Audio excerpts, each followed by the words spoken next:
Mirë se erdhët në Bima dhe Shëndeti, jemi me doktor Ylli Merjan, faleminderit doktor që je këtu sot, dhe faleminderit për gjithë puntatat që na ke mundësuar gjatë këtij sezoni televiziv në Reze Dielli. Në të vërtet, ne duhet të falenderojmë ekranin tuaj, që është bërë aq i dashur për qytetarin edhe fal këtyre emisioneve që ne japim. Pra, është një kontribut që ne japim për qytetarët, që këta të njohin bimët mjekësore të Shqipërisë, të njohin vlerat shëndetësore dhe ndikimet e tyre në shëndet. Si gjithmonë, trajtimi i temave vjen pikërisht për të promovuar natyrën shqiptare, për të promovuar bimët shqiptare, produktet tona dhe për të cilat sigurisht na ndihmojnë në luftimin dhe mbështetjen e shumë gjendjeve shëndetësore. Sot do të flasim për infeksionet urinare, në fakt, cilat bimë janë më të forta për të eliminuar bakteriet të cilat na shkaktojnë këto shqetësime dhe aq më tepër në këtë sezon, këto infeksione janë në rritje për shkak edhe të le të themi kontakteve që kemi në plazhe, pishina, vapa, kështu që të gjitha ndikojnë sadopak, por jo vetëm. Ka faktor të ndryshëm Sigurisht, po. Që na i sjellin infeksionet urinare, si tek të vegjit ashtu dhe tek moshat e rritura. Si shkaktohen infeksionet, doktor?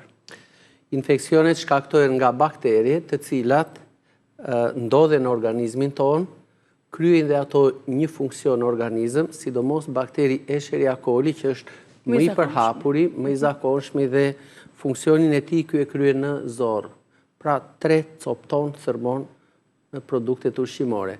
Mirë po, kur njerëzit tregojnë të pakujdesshëm, ndoshta nga padia, arrin që në momentin e shplarjes, ata mund të shplahen për shembull me një dorë para mbrapa, dhe në këtë mënyrë ne i marrim këto mikrobe që janë, këto bakterie që janë në feqe, ose që kanë dalë aty rrotull anusit, dhe mund t'i kalojmë në pjesën para.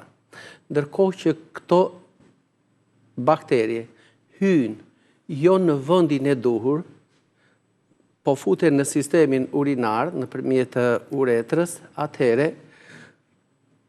këto për nga funksioni i tyre tashmë e kanë humbur atë pozicionin. Kështu që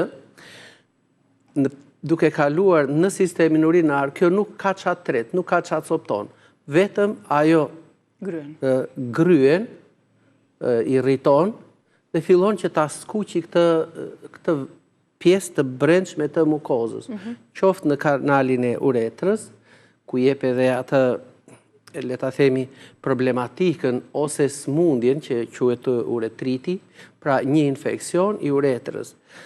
Femrat në këtë rast infektohen më shpesh, pasi ajo uretra tek femrat është shumë e shkurtër. Ndërsa meshkujt më ngadalë, më rrallë. Atëherë, nëse shenjat e para do t'i kuptojë njeriu që ka një ndryshim, atëherë me të vërtet mund të marrim dhe të bëjmë një trajtim të lehtë. Pra, të mos ta lëmë që ky infeksion të na kalojë më tutje. Nëse ne do ta lejmë, do të tregojmë të pakujdesshëm dhe të vazhdojmë jetën normale, pa marrë ndonjë mas paraprake për mbrojtjen, atëherë ky do të vazhdojë të kalojë nga uretra në fshikëzën e urinës. Dhe këto bakterie, tashmë, duke u ngjitur në mukozën e brendshme të saj, e skuqin atë, e irritojnë, dhe kjo do fillojë të mblidhet, të rrudhoset, muret e saj nuk do t'jenë me paret e fine të holla, por me muret të trasha. Kështu që kur bëhet eko dhe shikohet për shembull që paretet e vezikës janë me muret të trashura, mendja duhet na shkojë që ne kemi një infeksion të vezikës. Krahas kësaj, nga ky cistit, prap nëse njeriu nuk do të tregojë i kujdesshëm, pasi ky do të ketë çrregullime në jashtëqitje, jep nga njëherë konstipacion kjo, një urinim i shpesht, po jo për faktin se ky prodhon shumë urinë, po vezika mban shumë urinë në vetvete, sepse duke qenë me mure të trashura, kjo nuk shtrydhet plotësisht. Duke qëndruar kjo urinë reziduale në vezik, në fshikëzën e urinës, pa diskutim do të krijojë problematika të tjera.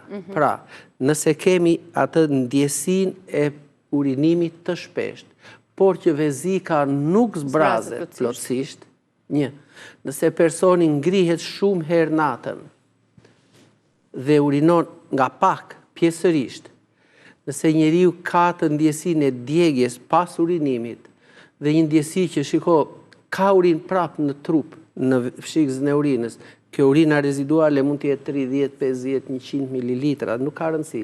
Po ka rëndësi që ky çohet shpesh natën, urinon me vështirësi, me djegje, me kështu, atëherë këto janë sinjalet e para që njeriu duhet patjetër të shkojë tek mjeku, urolog.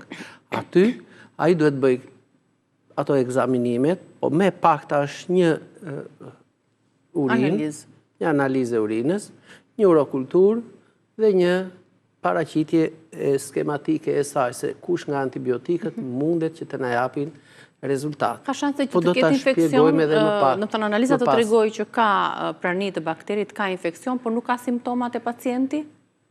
Ka raste plot, po.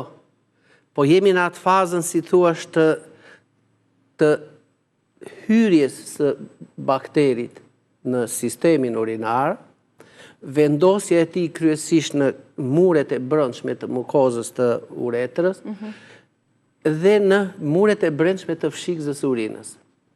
Këtu kjo fillon që të shumohet, krijohen ato kolonitë e para dhe pastaj rrugëtimi është për të ngjitur drejt veshkave.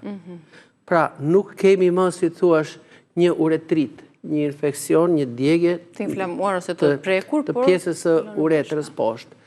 As një cistit, pra në fshikëzën e urinës, por këto bakterje, duke qenë që ngjiten në ureterët, në ato tubat që sjellin urinën nga veshkat në fshikëzën e urinës, edhe këto janë infektuar, atëherë këto bakterje shkojnë në veshka.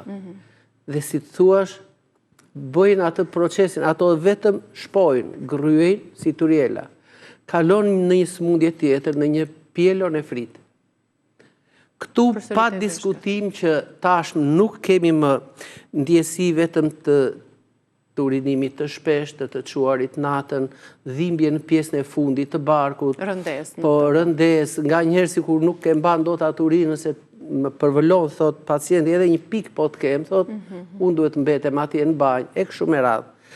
Por simptomat këtu janë më alarmante. Atëherë këto simptomat të çojnë me vrap tek mjeku. Sepse do filloj të rritet temperatura e lartë. U përhap infeksioni, pjelon e friti po përparon. Atëherë, kjo temperaturë do shoqërohet pa diskutim me nauze, me të vjella, me kështu, me pare hati të trupit, do kemi një dhimbje të shpinës në mbrapa, këtu në mes, ku gati janë të pozicionuara veshkat, dhe çrregullime në tërë sistemin tonë, sidomos tretja, jashtëqitja, urinimi e kështu me radhë. Sepse këto receptorët nervor që janë në pjesën e barkut janë shumë të ndjeshme me vërtet, dhe ato pak inflamacion të japin, kjo ndihet me njëherë, përhapet pothuajse në gjithë barkun, dhe këto çrregullime japin edhe atë ndjesinë të vjellit. Atëherë, kur janë kaluar gjithë këto faza, kur njeriu nuk e ka kapur që në momentin e parë, te ky urinimi shpesh, te kjo djegja e urinës, te këto dhimbjet në fund të barkut e kështu me radhë, por ndoshta e ka neglizhuar ose ka thënë se do kaloj vetë e kështu me radhë, atëherë është momenti që njeriu të reagojë pa diskutim në momentin kur ky ka dhimbje mesi dhe temperaturë. Që tek simptomat që të kapet sa më shpejt veshka e pa dëmtuar. Vetëm këtu është problemi. Pra, kur ne I lëm këto infeksione, si kur do kalojmë vetë, ose I durojmë, I neglizhojmë ato simptomat, problemin e kemi aty përsëri, sepse ato kalojnë më pas bakteret dhe inflamacionit tek veshka, që do një trajtim më të gjatë, sjell pasoja më të rënda për shëndetin.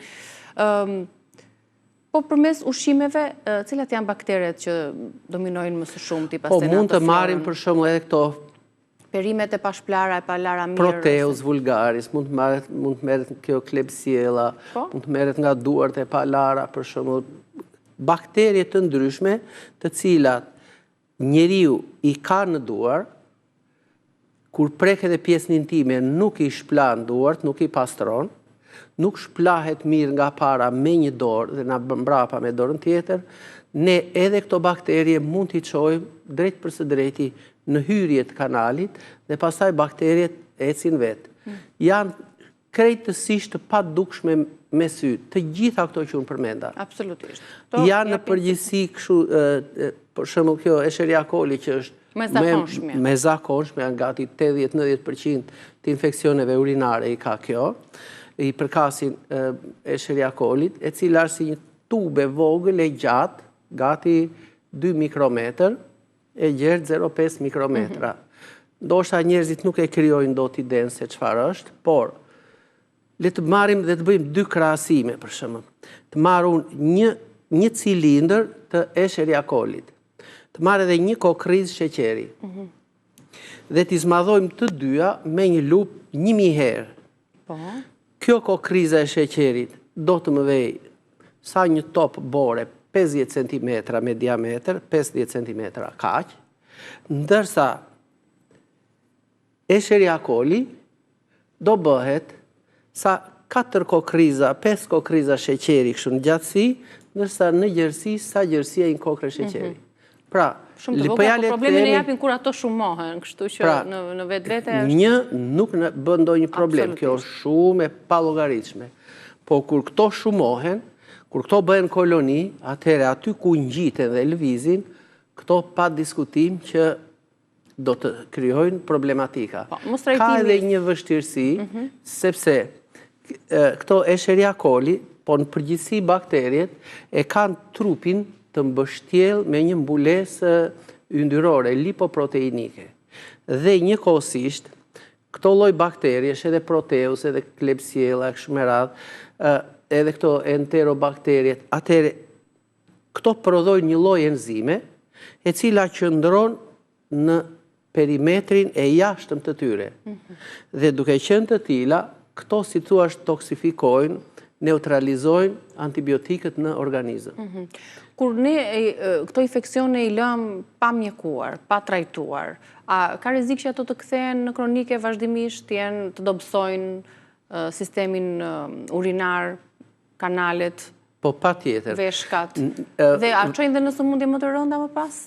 Po na përparoj pjellën e priti, kjo është kjo, po e nxjerr jashtë funksionit ajo atë. Fillon mund të rritet kjo albumina, mund të rritet azoti, kreati e kështu me radhë. Veshka po humbet funksionin, atëhere në trup do qarkulloj gjaku bashkë me urinë, i papastruar, do më toksifikohet truri e kështu me radhë. Pra shiko, nga njëra po përhapet ky zinxhiri dhe vemi tek sëmundjet e tjera. Prandaj thash, njeriu që në momentin e parë që ka këtë dizurin, duhet patjetër të vej tek mjeku. Ose në moment që ky e shikon që ka diçka për shembull, ka diçka që nuk shkon, po le të themi, patëm një hematuri në urinë, që do të thotë urina, ka një ngjyrë si të kuquremtë. Tregon kemi gjak në urinë. Patjetër shko tek mjeku, se ti nuk e ditur ta menaxhosh, ta zgjidhësh deri tashti. Nuk e ditur ta dëgjosh trupin. Atëre mos e lërë të përparoj më shumë sëmundja. Nëse kjo edhe përsëritet, ose mund të krijojë alarm një herë, mund të jetë edhe një lloj. Tashi, a mundet që kjo të përsëritet? Po ja, për shembull. Gjithmonë nga padia.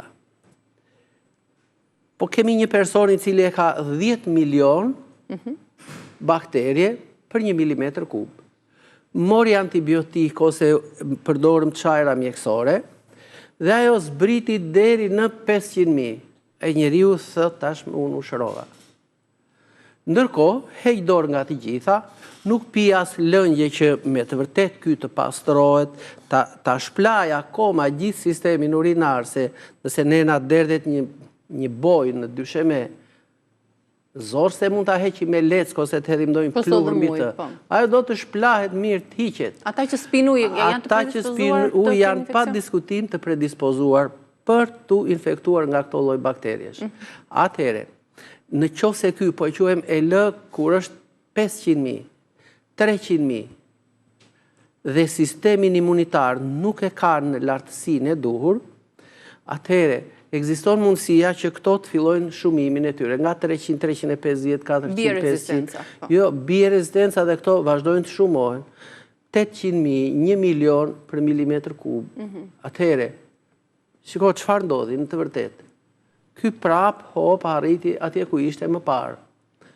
Dhe thot ja, prapu infektova. Jo, nuk është quar deri në pikun më të fundit, që është aty 80.100 milimetrë, kështu, mirë thash, 80.000 deri në 100.000 bakterje, atëhere me të vërtet jemi të qetë. Po.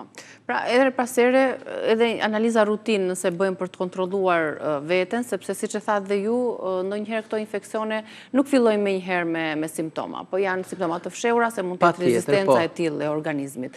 Tek analiza e urinës, unë do t'ju theksoja 2 gjëra. Në qoftë se një person e shikon tek një analizë urine, rutinë e thjeshtë, për shembull, që të thuhet bakterje, disa ose shumë për fush, atëhere duhet të interesohemi për një vizitë mjekësore.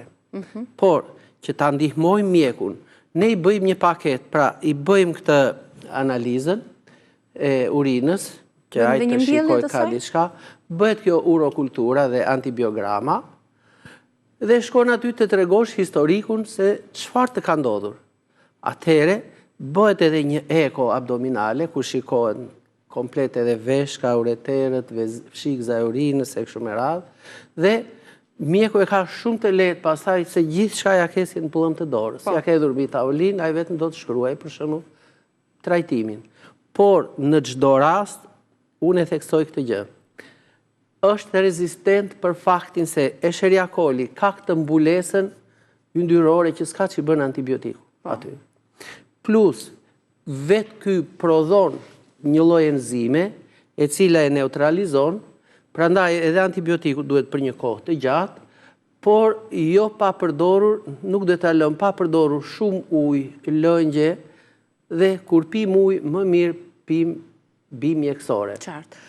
Se cilat nga bimët apo kombinimet e tyre mund të funksionojë si një antibiotik natyral për të luftuar bakterjet që na kanë shkaktuar infeksion. Ando ndonjëherë do t'i tregojmë më njëherë pas publicitetit, ando ndonjëherë që janë bërë analizat, kanë dalë shumë baktere për fush, numri është relativisht i lartë, dhe personi nuk ka patur simptom dhe ka marrë mjekimin e plot për ta trajtuar, sepse të tilla kanë qenë analizat. A ndodh që bëhen dhe gabime në raste të tilla të analizave të urinës?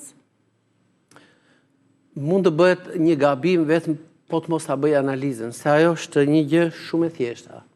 Pra, varësisht marr, mund të ketë qëndruar më shumë dhe personi mund të mjekohet kot gabimisht. Nëse urina qëndron më shumë se 2 orë, që nga momenti i marrjes, bakterjet do shtohen, pa diskutim.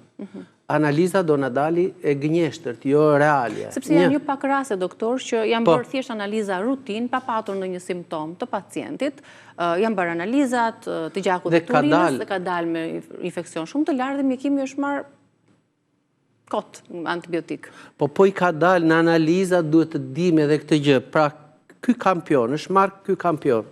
Ka shkuar për shembull edhe një rëndësi ka ky fakt. Në qoftë se do të vemi për shembull për të çuar analizën e urinës.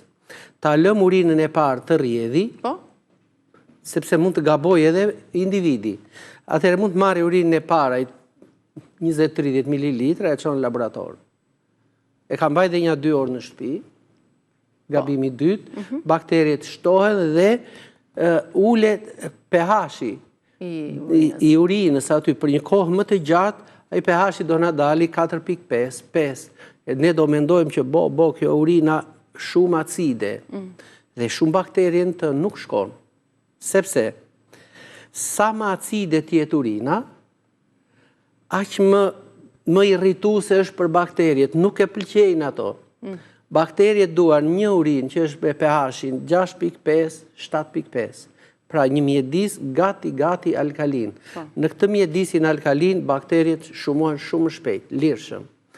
Kur njeriu ha sheqerna, ushqehet lirshëm, kënaqet. Po, bakteriet. Bakteriet, po, shumohen shumë shpejt. Atëherë, në këto raste ne çfarë duhet bëjmë? Duhet i ulim sheqernat duhet i ulim ato pijet e gazuara, sepse bikarbonati, për shembull, këto bazat që ne mund të përdorim, edhe urinën do e bëjnë bazike dhe i krijojmë mundësi teren të përshtatshëm që këto bakterie të na shumohen. Mirë, do të tregojmë më njëherë pas reklamave kur të kthehemi disa trajtime mjekësore, bimore mjekësore për eliminimin e bakterjeve që na shkaktojnë infeksion urinar, kështu që rikthehemi më njëherë pas pak. Flasim tani për trajtimin e infeksioneve urinare. Cili është kombinimi më i fortë për të trajtuar një infeksion urinar? Ne në fillim bëm atë grupimin për 3 kategorizime. Nëse infeksioni urinar është, le të themi, në atë fazën e parë, që sa është infektuar kjo pjesa fundore e daljes, pra kemi atë uretritin, atëre, është shumë e thjeshtë. Marrim për shembull, mund të shtojmë rigonin në gjellë, që është i mrekullueshëm. Mund të përgatisim në kushte shtëpie nga një çaj që është me të vërtet edhe nxitës i urinimit, do me thënë, ai kanali uretrës që ka filluar të ngushtohet, kjo ta zgjeroj pak, që të mos na mbetet urinë reziduale në fshikëzën e urinës. Dhe mund të përdorim pak hithra, pak rigon, pak trumëz në kushte shtëpie. Dhe këte përdorim në veçanti për femrat, por edhe për meshkujt. Nëse do të kemi të bëjmë për shembull me shqetësimet e fëmijëve që kanë djegje urine dhe shohim që shkojnë në tualet shpesh e kështu, i pyesim pak çfarë problematike ka dhe fillojmë t'i bëjmë një çaj, për shembull, pak kamomil, hithra, ndoshta edhe pak rigon. Ose ndonjë lule bliri, që ta qetësojmë këtë sistemin urinar, pra atë lulen e blirit, boronicën e zezë, që është e mrekullueshme në këto raste, dhe mund të shtojmë dhe ndonjë trëndafil të egër. Pra, le të grupojmë veç për të rriturit, tashmë edhe veç për fëmijët. Këta e duan çajin më të lehtë, por le të themi të jetë luftarak, bytës i këtyre bakterjeve, edhe njëkohësisht të nxitit të zgjeroj atë kanalin e urinës. Në përgjithësi produktet që kanë këto kripra squfuri dhe lule që janë me ngjyra të verdha, na bëjnë shumë mirë, pasi si bliri, për shembull, ose kamomili. Bliri, kamomili, luleakja, për shembull, është kjo kuskuta e arave, janë të mrekullueshme për këto raste, por le të vemi tek qepa dhe hudhra. Edhe këto janë përsëri të mrekullueshme. Atëherë, mundet t'i japim fëmijëve nga një thelb hudhër në mëngjes, e maskojmë me pak kos dhe japim të haj.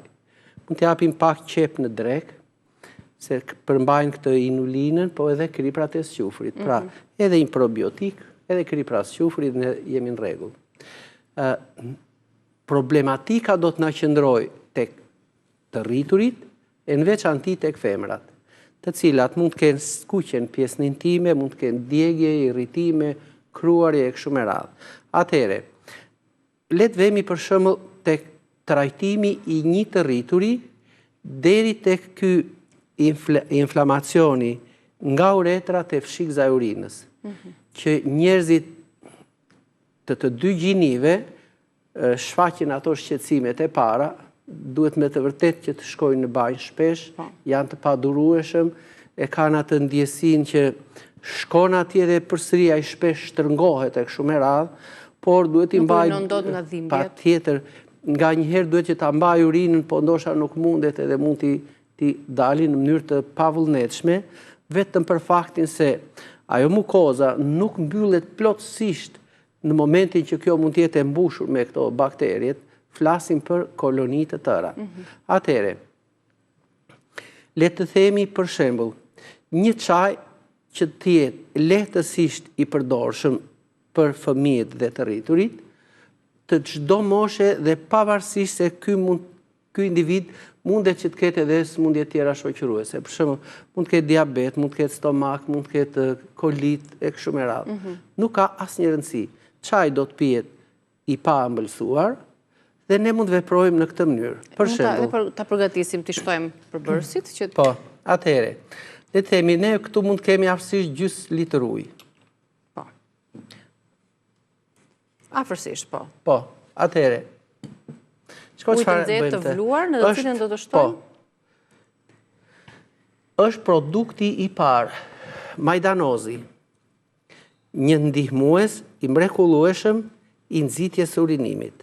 Pra hedhim në të 4-5 fije të majdanozit në çaj e nxehtë. Marrim tash një lugë gjelle kamomil.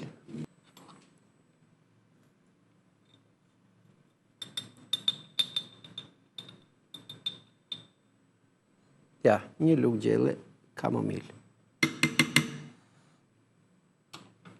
Ujin e kemi të vluar, ndërkohë që këto produkte shtohen, pra këto çajra, do t'i japim një Marrim afërsisht një lugë gjelle boronicë të zezë.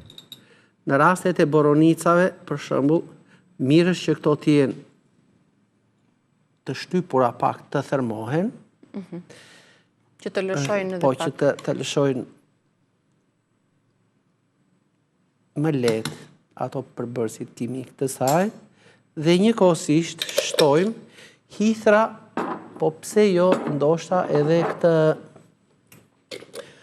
një lugë çaj me rigon. Atëre, hithrat, nëse do t'i hedhim, Pra hithrat e thata. po hithrat të thata, nëse kemi hithrat të njoma, përsëri do të marrim 2 deri në 3 deg. Atëre, ky është çaji i parë që mund të përgatitet. Pra kur filloni me ato shqetësimet, simptomat e para të djegjes për shkak të Atëre, bakterit. këto qëndrojnë afërsisht kështu së bashku 10 deri në 15 minuta. Në qoftë se kemi tendencën e një urinimi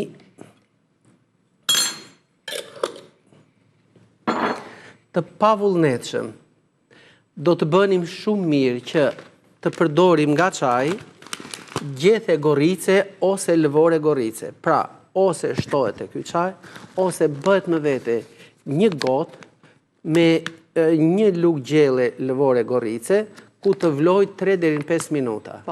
Ky pihet sidomos pas dite, dhe njerëzit që kanë atë ndjesinë e të çuarit shpesh gjatë natës dhe në mënyrë të pavullnetshme nganjëherë, kjo forcon shumë mirë muret e fshikëzës urinare.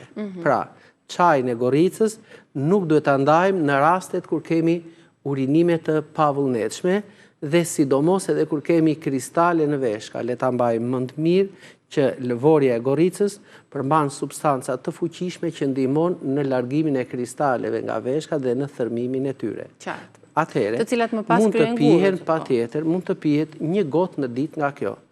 Ky është çaji më i parë, më i lehtë. Atëherë, nëse ne do të kalojmë Nëse simptomat janë më të forta, ka një çaj më të simptomat fortë? më të forta. Atëherë, marrim këtë çajin uromer dhe përgatitim çajin si zakonisht. Hedhim afërsisht në 2 litra e gjysmë ujë, hedhim 10-12 lugë gjelle nga çaji uromer. Që ka të gjitha këto bimë, po dhe bimë të tjera përforcuese. Patjetër. Atëherë, këtu në ekran është një figurë e cila tregon se çfarë janë infeksionet urinare dhe tregon disa bimë aty poshtë tabelës.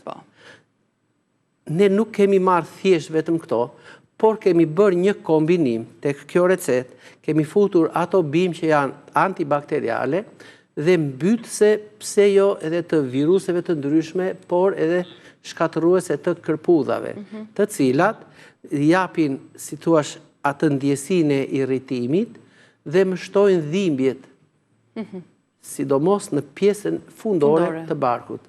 Këto bëjnë të kundërtën, qetësimin e tyre. Siç do ta bënte boronica në këtë rast, siç mund ta bëjë edhe boronica e kuqe, por ne marrim këtë vacinë mirtilis që është, le të themi, më e mira. Mes 2 boronicave, e zeza apo e kuqja lufton më mirë infeksionet? Është më e fuqishme e zeza, por jo se janë antibakteriale ose antimikotike. Jo, këto nxitin urinimin, përshpejtojnë qarkullimin e gjakut. Për këtë e fusim ne këtë. Hithra është që nxit urinimin dhe ndihmon në zbrazjen e fshikëzës urinës. Pra, kjo jep një kontribut më vete. Bimët e tjera, për shembull, le të themi dafina, livandoja, rushi ariut, ajo uvaursi, rigoni, trunza, edhe gjethja e ullirit, është e mrekullueshme për këto raste që mund të përdoret, lulja e basanit, janë të mrekullueshme, lulja e bishtamithit. Pra, tek ky çaj neve ose do të shtojmë 10 lugë gjelle nga kjo përzierja bimore dhe shtojmë në të pak nga bimët ose pemët që mund të kemi afër aty, edhe thana është e mrekullueshme, thana e kuqe ose edhe thana e egër, po patjetër, ashtu, trëndafil i egër, por le të vemi prap. 10 lugë gjelle nga kjo, 1 lugë gjelle rigon, ndoshta 2 gjethe dafine, ndoshta 4-5 gjethe ulliri, ndoshta 1 dorë me thana, ndoshta 15 kokra trëndafil të egër e kështu me radhë, ose nga 1 lugë gjelle dëllinj. Atëhere, përgatitet çaj, po edhe e kuqja, janë të mrekullueshme që të dyja, jo vetëm për fal atyre përbërëse alfa-pinen, beta-pinen dhe limonene, por ka në kompleksitetin e saj me të vërtet një filarmoni të tërë që mbyt bakterjet. Sa kohë duhet të konsumohen çajrat për të larguar infeksionin, sepse mund të ndalojnë simptomat, por siç e tham pak më herët, bakterjet janë aty dhe ato mund të riaktivizohen më vonë. Po, atëre, le të themi brenda javës së parë, përdoruesi i çajrave, pse jo edhe i medikamenteve farmaceutike, do të ndihet i qetë. Por ne kemi thënë më parë, përmendëm disa shifra, që nëse ky po e quaj më parë ka hyrë në këtë luftë me 10 milion, atëre, ato mund të jenë 7, mund të jenë 5. Nuk kemi bërë një ekzaminim të saktë herën e dytë. Po mund të jenë 1 milion. Po e quajmë që ky e filloi me 1 milion bakterie, edhe mund të ketë 500.000. Ky ndihet i qetë se është ulur shumë ajo ana sasiore e këtyre, ka filluar që mukoza nga brënda të mos rrisi ajo buza, po të bëjmë një krahasim të trash, kur ha ndonjë hurmë të rrudhse, që sigur të mbyt, atëhere, kjo ka ikur, por bakterje kemi akoma, kemi më shumë se norma, kemi më shumë se 100.000, atëhere, trajtimi duhet vazhdohet. Jo më pak se 1 muaj unë do të theksoja, kjo gjë duhet jetë... Që të pastrohemi mirë, që të pastrohemi mirë. E themi zakonisht kur pim lëngjet, që pastrimi është një armë shumë e fortë për të larguar bakteriet pa pastërtitë e tjera për ta hidratuar trupin dhe sigurisht to besoj se do të ndikojnë dhe te rritja e rezistencës së organizmit që te nuk diskutohet, por mund t'i pim këto dhe ne s'kemi rezultat pozitiv. Atëhere, fajnë le t'ja hedhim ndash doktorit, ndash natyrës, çajrave e kështu me radhë. Jo, faji qëndron tek përdoruesi. Ky ndoshta nuk ka ditur që të mbajë atë higjienën personale. Nuk ka ditur për shembull që të mbrojë dhe të ruajë me fanatizëm marrëdhëniet seksuale. Të ketë vetëm një partner, të shplahen mirë, të pastrohen, sidomos shplarje e pjesëve intime me atë çajin e kamomilit, edhe kjo është shumë e rëndësishme. Këta mund të infektojnë njëri tjetrin, mund ta kontaminojnë dhe në të vërtetë ne kemi shumë fishuar forcat vepruese, por s'kemi mbajtur higjienën personale. Nuk kemi ditur për shembull që edhe ato të brendshmet kur vishen, në rastet kur njeriu ka një infeksion, do të jetë shumë mirë që të lahen mirë dhe mundësisht edhe të lahen më vete dhe para se të vishen të hekurosen me një hekur të nxehtë, në mënyrë që të shkatërrohet gjithçka të jetë sterile. Në këto raste themi që kura që ai do të përdori, kur mbahen mirë këto gjërat, kura do të japi efektin e saj në mënyrë të padiskutuar. Absolutisht. Kanë mbaruar minutat. Faleminderit doktor për shpjegimin që i bëm temës së infeksioneve. Do ta gjeni edhe në kanalin tonë në YouTube, Reze Dielli. Ju urojmë pushime të mbara, doktor. Rishihemi në sezonin e ardhshëm këtu në Reze Dielli. Patjetër dhe me shumë kënaqësi. Faleminderit nga ana juaj. Ndërkohë, ne do t'ju falenderojmë për vëmendjen që jemi nesër me Reze Dielli. Kalofshi bukur.